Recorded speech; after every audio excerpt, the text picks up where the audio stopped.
بسم اللہ الرحمن الرحیم۔ السلام علیکم ویورز، میں ہوں جی احسان علی مشواڑی۔ آج اپنے یوٹیوب چینل احسان علی مشواڑی 099 سے آپ کی خدمت میں ایک پھر نئے ٹاپک کے ساتھ آیا ہوں۔ آج کا ہمارا ٹاپک ہے کہ اگر زندگی کے اندر آپ کو کبھی بھی کسی شخص کو چیک دینا پڑ جائے تو اس کے اندر آپ نے کیا کیا احتیاطی تدابیر اپنانی ہیں۔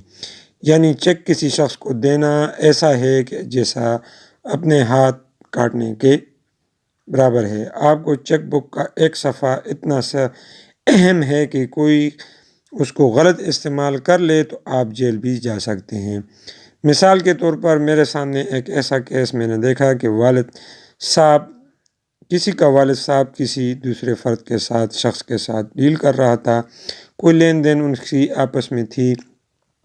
والد صاحب کے پاس اس ٹائم اپنا چیک بک موجود نہیں تھا۔ اس نے اپنے بیٹے کا اکاؤنٹ کا چیک بک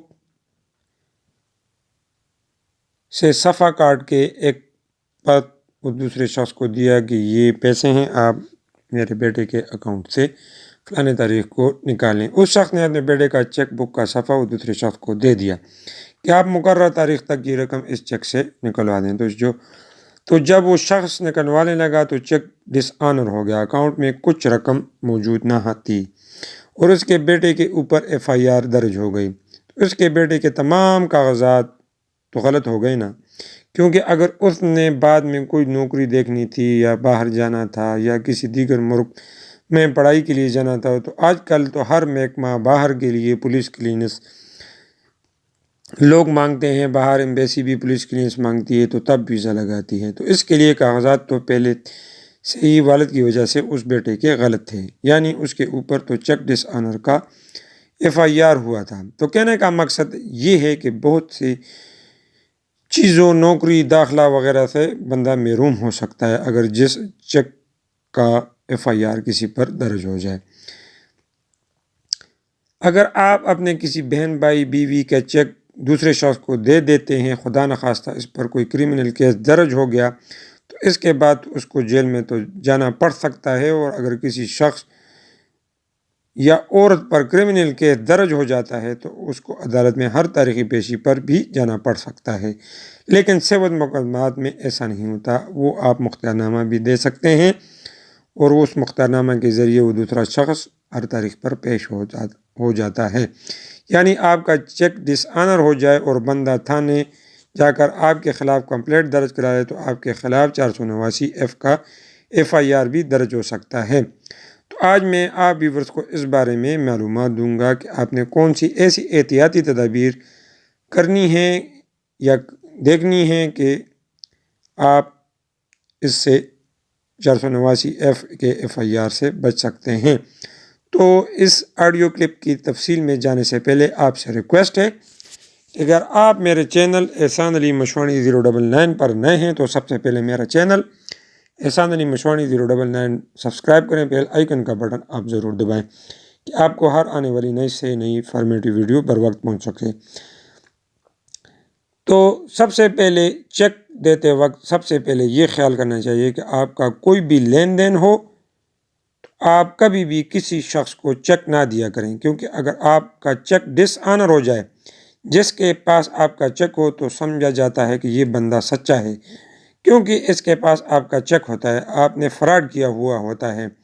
آپ کا چیک ڈس آنر جب ہو جاتا ہے تو آپ کا کوئی بھی لین دین ہو تو چیک نہ دیا کریں۔ کوئی اسٹامپ پیپر پر یا کوئی تحریر یا کوئی سفید کاغذ پر تحریر کرا کریں، چیک نہ دیا کریں، آپ FIR سے بچ سکتے ہیں۔ کہ اگر آپ بہت سخت طریقے سے کدھر پھنس گئے ہیں تو ضرور آپ نے چیک دینا ہی ہے، تو پھر آپ کیا کیا کریں کہ جب کسی دوسرے شخص کو چیک دینا پڑ جائے تو اوپر اپنا نام لکھا کریں اور ساتھ یہ بھی تحریر کریں کہ اس کا اکاؤنٹ یہ برانچ اور یہ کسی نزدیکی برانچ کا چیک دیا کریں، دور کا نہ دیا کریں۔ یعنی اگر آپ دور کا دیں گے اور وہاں پر آپ پر FIR ہو جائے اور آپ کا چیک ڈس آنر ہو جائے اور FIR ہو جائے تو آپ کو ہر تاریخ پر دور جانا بھی پڑ سکتا ہے، تو آپ کا بہت زیادہ خرچہ بھی ہو سکتا ہے۔ کسی شخص کو خالی چیک نہ دیا کریں، بالکل نہ دیا کریں، اور اس میں اپنی مرضی کا لکھ کر رقم وہ درج کر سکتا ہے اور آپ کے اکاؤنٹ سے نکلوا بھی سکتا ہے، کیونکہ آج کل تو بہت فراڈ ہے۔ کسی پر یقین نہیں کرنا چاہیے، بھر کر دینا چاہیے کبھی بھی کوئی چیک اگر آپ دیتے ہیں۔ اس کے بعد چیک دیتے وقت کچھ لوگ غلط طریقے سے سائن کر دیتے ہیں، یعنی وہ دوسرے کے ساتھ دھوکہ کرنا چاہتے ہیں اور وہ غلط سائن کر دیتے ہیں۔ اگر وہ دوسرا شخص سمجھدار ہو اور اس کو فرانزک ٹیسٹ کے لیے بھیجا جائے تو فرانزک ٹیسٹ والے سمجھ جاتے ہیں کہ لکھائی اسی شخص کی ہے، صرف غلط طریقے سے سائن کیا گیا ہے۔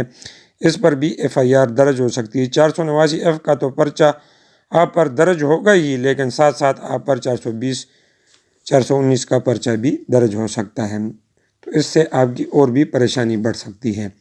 پھر اس کے اندر یہ بھی ہے کہ جب بھی کوئی چیک دینا ضروری ہی ہے تو اس کے اندر مقصد ضرور درج کیا کریں، اس کے پیچھے لکھ دیا کریں کہ یہ صرف میں گارنٹی کے طور پر دے رہا ہوں اور کوئی دیگر مقصد نہیں ہے۔ چیک کے پیچھے تحریر ضرور کرا کریں کہ کل وہ چیک کسی غلط جگہ پر استعمال نہ ہو، کسی کورٹ کے اندر بھی نہ چلتا ہو۔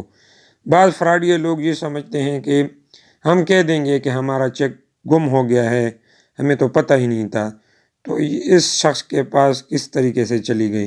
تو کورٹ کے اندر یہ چیزیں نہیں چلتی، وہ آپ سے پوچھ سکتی ہے کہ آپ کے پاس FIR ہے، آپ نے کوئی FIR کرائی ہے کہ آپ کا چیک بک گم ہو گیا ہے۔ تو کہنے کا مقصد یہ ہے کہ آپ نے احتیاطی تدابیر کرنی ہے۔